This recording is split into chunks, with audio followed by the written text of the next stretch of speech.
নমস্কার বন্ধুরা, সামনেই আসতে চলেছে পৌষ মাসের শুক্লপক্ষের একাদশী পুত্রদা একাদশী।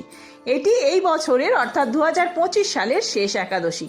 যারা সন্তান সুখ পেতে চান তাদের জন্য পৌষ পুত্রদা একাদশীর উপবাস খুবই ফলপ্রদ বলে মনে করা হয়। বিষ্ণু পুরাণ এবং পদ্ম পুরাণে এর উল্লেখ রয়েছে। বিশ্বাস করা হয় যে এই দিনে ভগবান বিষ্ণুর পুজো করলে, উপবাস রাখলে এবং দান পুণ্য করলে সন্তান সুখ পাওয়া যায়। এছাড়াও যদি আগে থেকেই সন্তান থাকে তাহলে তার স্বাস্থ্য এবং জীবন সুখময় হয় এই একাদশী তিথি পালনে। তো চলুন বন্ধুরা, আজকের ভিডিওতে আমরা জেনে নেব পুত্রদা একাদশী ব্রত আপনারা কবে পালন করবেন, একাদশী তিথি কখন শুরু হচ্ছে, কখন শেষ হচ্ছে, এই একাদশীতে পালনের সময়সূচি কি রয়েছে, এই একাদশী ব্রত পালন করলে আপনারা কি খাবেন কি খাবেন না, এই তিথিতে কি কি দান করা উচিত, এছাড়াও এই দিন আপনারা বাড়িতে কিভাবে পুজো করবেন, এই একাদশী পালনের সমস্ত নিয়ম নিয়ে রয়েছে আমাদের আজকের ভিডিও। তো চলুন বন্ধুরা, দেরি না করে ভিডিওটি শুরু করা যাক। যদি আমার চ্যানেলে নতুন হয়ে থাকেন অবশ্যই চ্যানেলটি সাবস্ক্রাইব করে এবং ভিডিওতে একটি লাইক করে শেষ পর্যন্ত সাথে থাকবেন। আশা করি ভিডিওটি আপনাদের জন্য খুবই হেল্পফুল হবে। ভিডিওটির মূল পর্বে যাওয়ার আগে এই একাদশী তিথিতে শ্রী বিষ্ণু এবং মা লক্ষ্মীর অশেষ কৃপা পেতে কমেন্ট বক্সে লিখুন জয় মা লক্ষ্মী, ওম শ্রী বিষ্ণু। শুরুতেই জেনে নেওয়া যাক এই একাদশী তিথি কখন থেকে শুরু হচ্ছে। 29শে ডিসেম্বর 13ই পৌষ সোমবার রাত্রি 3:34 থেকে শুরু হচ্ছে এই একাদশী তিথি। থাকবে 30শে ডিসেম্বর 14ই পৌষ মঙ্গলবার রাত্রি 1:20 পর্যন্ত।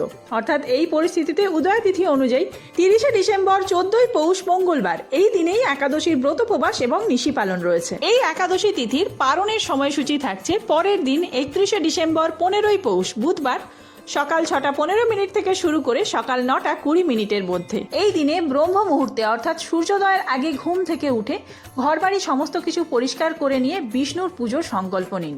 বিষ্ণুর পুজোর সাথে সাথে আপনাদের কিন্তু মা লক্ষ্মীরও পুজো করতে হবে এই দিন, কারণ এই দিনে মা লক্ষ্মী এবং বিষ্ণু উভয়ের আশীর্বাদ প্রাপ্ত হলে পারিবারিক সুখ সমৃদ্ধি বৃদ্ধি পায়। তাই জন্য আপনারা নিজের ঠাকুরঘর পরিষ্কার করে নিয়ে স্নান টান করে পরিষ্কার বস্ত্র পরিধান করে তারপরে বিষ্ণু এবং মা লক্ষ্মীর পুজো করবেন। নিজের মতন করে কিছু ভোগ রান্না করে দিতে পারেন, সেই ভোগ আপনারা প্রসাদ হিসেবে গ্রহণ করবেন পুজোর পরে।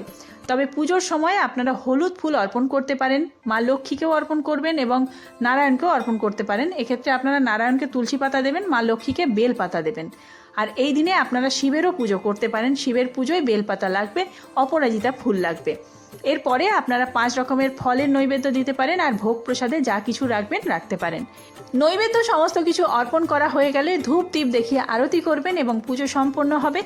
ওম নমো ভগবতে বাসুদেবায় এই মন্ত্রের জপ 108 বার করবেন এই দিনে। অবশ্যই বিষ্ণুর কৃপা লাভ করবেন। এই দিনে আপনারা সম্পূর্ণ উপবাস অথবা ফলমূল খেয়ে থাকতে পারেন। যদি সম্পূর্ণ উপবাস করে না থাকতে পারেন তাহলে আলু, মিষ্টি আলু, রাঙালু, কুমড়ো ইত্যাদি সেদ্ধ করে খেতে পারেন। সবুজ শাকসবজি খাওয়া যাবে না, ফল খাওয়া যাবে। দুধের তৈরি যে কোনো খাবার খেতে পারেন, যেমন পায়েস, ক্ষীর, দই, ছানা ইত্যাদি খাওয়া যাবে। এছাড়াও আপনারা যে কোনো প্রকার রবি শস্য এই দিন বর্জনীয়। চাল, ডাল, ওটস, চিয়া সিড, ডালিয়া কোনো রকম দানা শস্য খাওয়া যাবে না, এমনকি ছোলা, মুগ, এছাড়াও মুসুর ডাল এই সমস্ত খাবেন না। সর্ষের তেল, লবণ খাওয়া যাবে না, পরিবর্তে আপনারা ঘি, সূর্যমুখীর তেল এবং সৈন্ধব লবণ ব্যবহার করতে পারেন। পরিবারের প্রত্যেক সদস্য এই দিনে তুলসীতে জল নিবেদন করবেন এবং ভগবান বিষ্ণুর চরণেও একটি করে তুলসী পাতা নিবেদন করবেন। তুলসী পরিক্রমা করবেন। ভগবান বিষ্ণুর চরণে ফুল এবং তুলসী পাতা নিবেদন করার সময় ওম নমো ভগবতে বাসুদেবায় এই মন্ত্র জপ করবেন। দান এবং ধ্যান করা এই দিনে অত্যন্ত পুণ্যের কাজ। বিশেষত দরিদ্রদের আপনারা দান করবেন খাদ্য, বস্ত্র।